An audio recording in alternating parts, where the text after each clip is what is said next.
Hello dear students, तो हम आज अपने रेशनल इनइक्वालिटीज़ को आगे बढ़ा रहे हैं। उसमें आज मैं आपको 2 क्वेश्चन करवाऊंगा, थोड़े हार्ड लेवल पे हैं। अगर आपको ये दोनों क्वेश्चन समझ में आ जाते हैं तो फिर आपके इनइक्वालिटी का रेशनल वाला पार्ट जो है वो ख़त्म हो जाएगा। ठीक है, काफ़ी आसान होते हैं। आप धीरे धीरे हम जैसे मैंने आपको बताया था कि हम लोग बेसिक से एडवांस की तरफ बढ़ेंगे। ठीक है, तो आप रेशनल इनइक्वालिटीज़ की प्रैक्टिस, मैंने आपको लीनियर बता चुका हूँ, आज मैं आपको रेशनल पढ़ा रहा हूँ, फिर हम क्वाड्रेटिक पढ़ेंगे, उसके बाद हम आगे बढ़ेंगे। ठीक है, तो आज मैं आपको जो समझा रहा हूँ, अगर आपको ये समझ में आता है तो आप क्वाड्रेटिक बहुत जल्दी समझ जाएंगे। और बहुत आसान होती है लीनियर इनइक्वालिटीज़, रेशनल और पूरी इनइक्वालिटीज़ की अगर बात करूँ तो काफ़ी आसान होता है। बस आपको अप्रोच की ज़रूरत होती है, सही अप्रोच की। ठीक है, 1 मिनट के अंदर किसी भी लीनियर इनइक्वालिटीज़ का आंसर आ सकता है, बस प्रैक्टिस करना है आपको। ठीक है, तो मैं आपको शॉर्ट ट्रिक भी सिखाऊंगा, पर फिलहाल तो हम लोग अभी जो कन्वेंशनल मैथमेटिक्स है उसके अकॉर्डिंग ही आगे बढ़ेंगे। तो देखते हैं हम लोग। देखिए, सबसे पहले आपको ये रेशनल इनइक्वालिटीज़ दिख रही है, ये आपको P/Q के फॉर्म में दिख रहा है। ठीक है, तो जहाँ पे जो Q है वो should not be equal to 0 है ना। Q should not be equal to 0 मतलब ये 3x - 7 0 नहीं हो सकता। अगर ये 0 हो गया तो ये पूरा फंक्शन अनडिफाइंड हो जाएगा। तो इस बात का आपको ध्यान रखना है। ठीक है, तो सबसे पहले हम रूट निकाल लेते हैं। तो रूट निकालने के लिए आप देखेंगे कि x की वैल्यू कितनी आ जाएगी, यहाँ से वो आ जाएगी आपकी 3/2 और यहाँ से आ जाएगा x की वैल्यू आएगी 7/3। ठीक है, अच्छा, अब कुछ लोग बोलेंगे बोले सर आपने तो इसको 0 के इक्वल रख दिया। तो मैंने 0 के इक्वल रखा नहीं उसे, वहाँ से मैंने रूट निकाले हैं। इसका ये मतलब है कि Q पूरा 0 हो जाना, पूरा 0 होने का ये मतलब है कि जो 3/2 आया है मैं उसको उठा के यहाँ रख दूंगा, है ना। सॉरी, ये जो 7/3 आया है उसको मैं यहाँ रख दूंगा, तो ये पूरा फंक्शन 0 हो जाएगा। मतलब नीचे वाला जो है 3x - 7 ये 0 हो जाएगा और ये फंक्शन पूरा अनडिफाइंड हो जाएगा। तो फिर वो उससे काम नहीं चलेगा। तो बेटर है कि पहले हम इसमें रूट निकाल लें, फिर उन्हें नंबर लाइन पर प्लॉट करेंगे। ठीक है, अच्छा, एक बात है, मैंने आपको उस दिन ये बताया था कि स्टैंडर्ड फॉर्म चेक करना ज़रूरी है। तो स्टैंडर्ड फॉर्म क्या था, मैंने आपको बताया था कि आपको x ± a पता करना ज़रूरी है। तो देखिए, ये x ± a में ही लिखा है। ये अगर ऐसा लिखा होता 3 - 2x, तो इस केस में मुझे माइनस कॉमन निकालना पड़ता। ठीक है, और फिर ये जो ग्रेटर वाला साइन है इसको पलटना पड़ जाता। ये माइनस मल्टीप्लाई होकर ऐसा हो जाता, ऐसा, फिर ये पलट जाता, ये वाला जो है ये लेस देन में कन्वर्ट हो जाता। कब? अगर ये x ± वाली फॉर्म में नहीं होता तो। ठीक है, अभी तो है, तो अभी कोई प्रॉब्लम नहीं है। तो आगे बढ़ते हैं हम लोग। तो सबसे पहले आएगा हमारा 3/2, ये हो जाएगा आपका 7/3।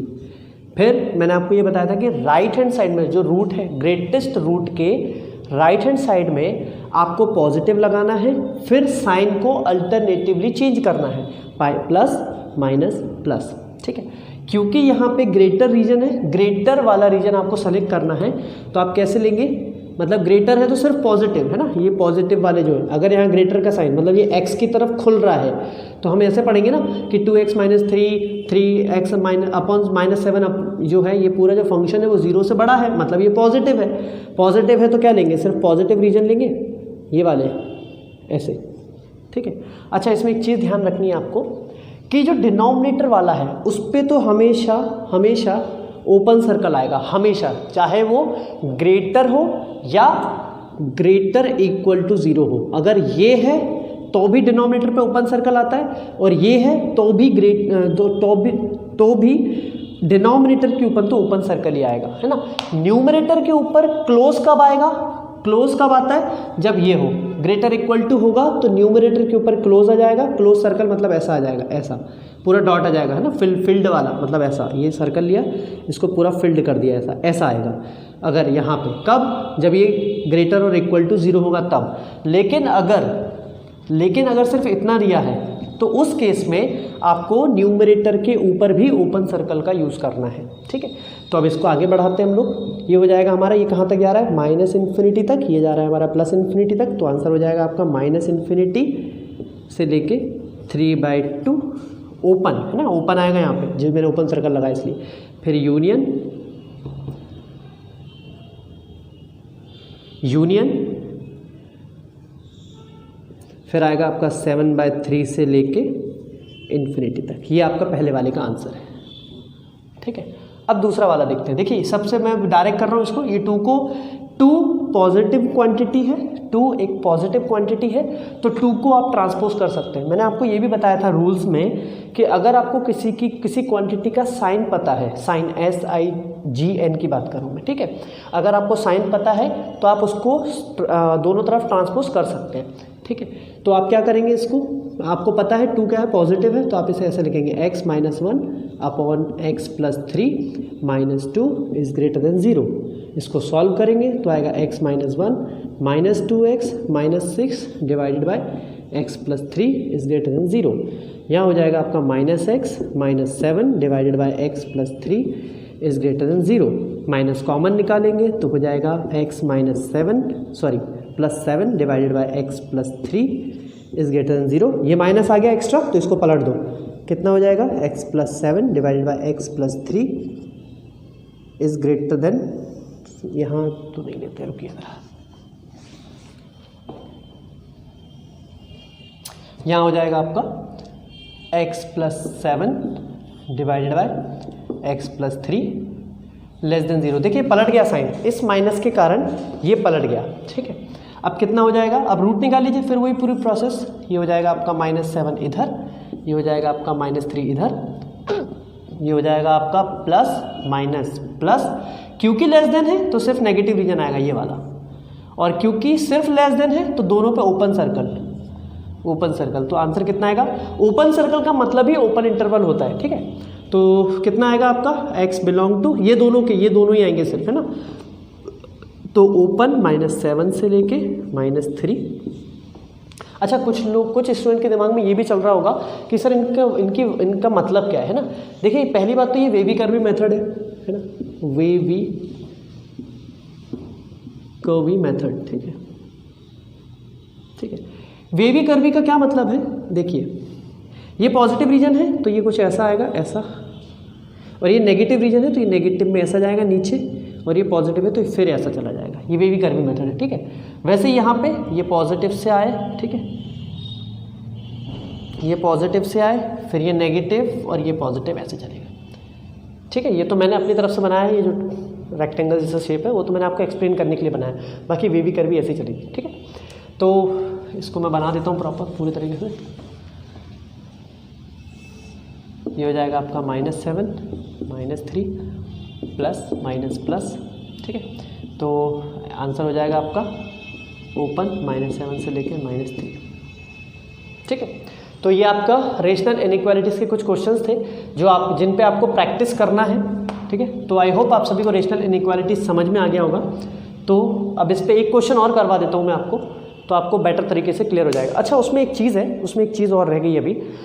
देखिए ये जो रीजन है, इन रीजन का मतलब क्या था। एक तो वेवी कर्व मैंने आपको बताया कि ये ऊपर से आएगा, पॉजिटिव रीजन है तो ये जो कर्व है वो ऊपर रहेगा, नेगेटिव रीजन है तो कर्व नीचे जाएगा, फिर पॉजिटिव रीजन आया तो फिर कर्व ऊपर हो जाएगा, ठीक है। लेकिन इसका मतलब ये भी है कि देखिए यहाँ पे तो चल रहा था क्या, ग्रेटर, तो ये जो प्लस पॉजिटिव रीजन वाले हैं यहाँ पे, ये जो पॉजिटिव रीजन में जो नंबर आएंगे, जैसे देख लीजिए 7/3 कितना होता है हमारा, 2.3 के इक्वल होता है। तो 2.3 से आगे जाएंगे, इस तरफ जाएंगे आगे, ठीक है। तो आएगा आपका 2.4, है ना।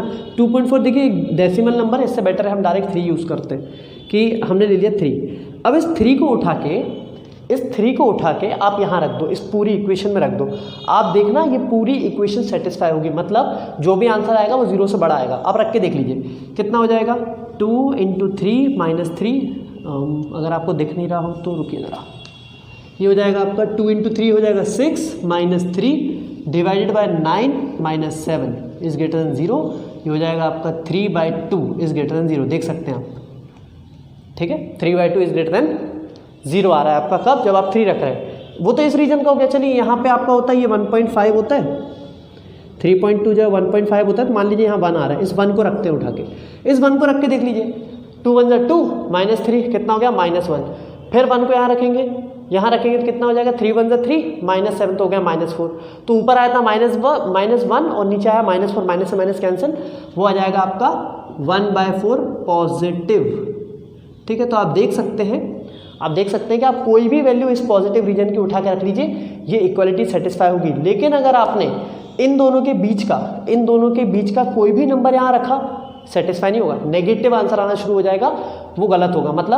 मतलब कुछ मान लीजिए इनके बीच में आपने कुछ रख दिया, जैसे 1.6 ही रख दिया, 1.6, हाँ, इस 1.6 को रख के देख लीजिए, यहाँ पे आंसर अपने आप नेगेटिव आएगा। 1.6 को रखेंगे तो ये हो जाएगा कितना, 3.2 -3, तो हो जाएगा माइनस का, सॉरी 1.6 को रखेंगे 3.2 आएगा, 3.2 को 3 माइनस करेंगे तो 0.2, फिर यहाँ रखेंगे तो ये हो जाएगा आपका 1.6 को यहाँ रखेंगे तो आएगा आपका कितना, 4.8 आएगा। 4.8 को -7 करेंगे तो आपका -2, एक मिनट, 4.8, हाँ, -2.2 आएगा, ठीक है। तो वो देख सकते हैं आप, यहाँ भी माइनस, यहाँ पॉजिटिव, यहाँ माइनस, तो नेगेटिव पॉजिटिव क्या होता है, नेगेटिव ही होता है, तो आंसर नेगेटिव हो जाएगा आपका, ठीक है। तो आई होप सभी को क्लियर होगा।